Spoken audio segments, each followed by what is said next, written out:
So much of Buddhism is just a mature attitude to what we're doing. And it's so difficult for us to even look at what we're doing. So all our training goes against it, all our becomings go against it, because our minds are so powerful. Our minds create our world.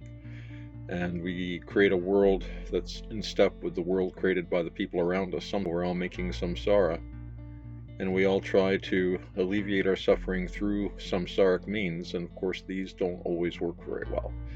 Even our quote-unquote successful samsaric accomplishments are still samsara. And ultimately, if we want to get past all suffering, we have to get past all samsara. And it's quite a task. And as I've said before, and will doubtless say again, it is really very, very simple and very, very difficult. The simplest things are often the most difficult to do. And it took the Buddha lifetime after lifetime, and then years and years of overindulgence in sensuality, then years and years of extreme asceticism to the point almost of death. All sorts of mistaken paths that the Buddha took. He screwed up a lot as well, even as we do. It was not easy for him, but he stuck with it. And that's what we have to do. We stick with it. And the way we stick with it is to look at the task before us. We pick ourselves up, dust ourselves off, and start all over again, to the point where that simply becomes an ingrained habit.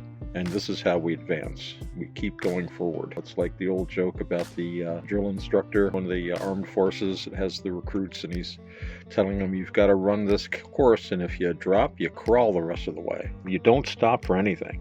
You don't stop for anything, because really there's nowhere else for us to go, and we know this. We do know this. Yeah, about wisdom having nothing to do with intelligence, which is an interesting point to make. It all comes down to training the mind, because that's what we can directly affect. I was thinking about suffering and cutting off suffering at the root. We know from the Four Noble Truths that we suffer because we cling, and we cling because we crave. And I was thinking, it's sort of like if you've got like a ratty old hose hooked up to a faucet, and the faucet is on and water's pouring out of the end, it's getting everything wet and unpleasant. So you go and you try to, and that's sort of like the suffering, is the flowing of the water. So you go to the end of the hose and try to plug it with your thumb. Well, that doesn't work very well. The water spurts out the sides, goes all over the place.